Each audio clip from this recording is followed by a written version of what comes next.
বংশোদ্ভূত ফুটবলারদের আর কষ্ট করে আসতে হবে না বাংলাদেশে, পোহাতে হবে না ভ্রমণের ধকল, ট্রায়ালের জন্য মানিয়ে নেয়ার প্রয়োজন হবে না দেশের কন্ডিশনের সঙ্গে।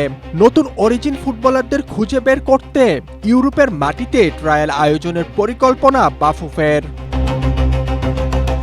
বাফুফের সহসভাপতি ফাহাদ করিম জানান, অরিজিন ফুটবলারদের ট্রায়ালের বিষয়টি নিয়ে অবগত আছেন জাতীয় দলের কোচ থমাস ডুলি এবং যুব দলের কোচ জেরার্ড। বাট আমি দুজনকে আইডিয়াটা দিয়েছি যে আমরা একটা ট্রায়াল কখন করতে পারি না করতে পারি।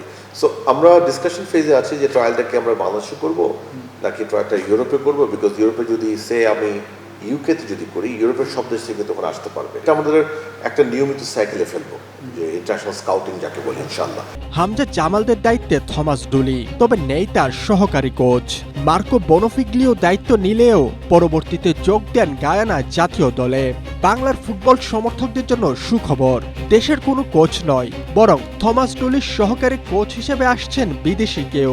গত সাফের প্রোগ্রামে থমাস সাথে কথা হচ্ছিল, উনি শেয়ার করেছে উনি অলরেডি কয়েকজন অ্যাসিস্ট্যান্ট কোচ নিয়ে কাজ করছেন দেশের বাইরে বললো আমাকে, উনি কয়েকজন অ্যাসিস্ট্যান্ট কোচ নিয়ে কাজ করছেন। সো আই থিঙ্ক ডেফিনেটলি বাইরে থেকে আসবে অ্যাসিস্ট্যান্ট কোচ। অরিজিন ফুটবলারদের নিয়ে বাফুফে যদি এভাবে কাজ চালিয়ে যেতে পারে এবং ভালো টিম ম্যানেজমেন্ট নিয়োগ দিতে পারে, তাহলে বাংলার ফুটবলের উন্নতি কেবলই সময়ের ব্যাপার।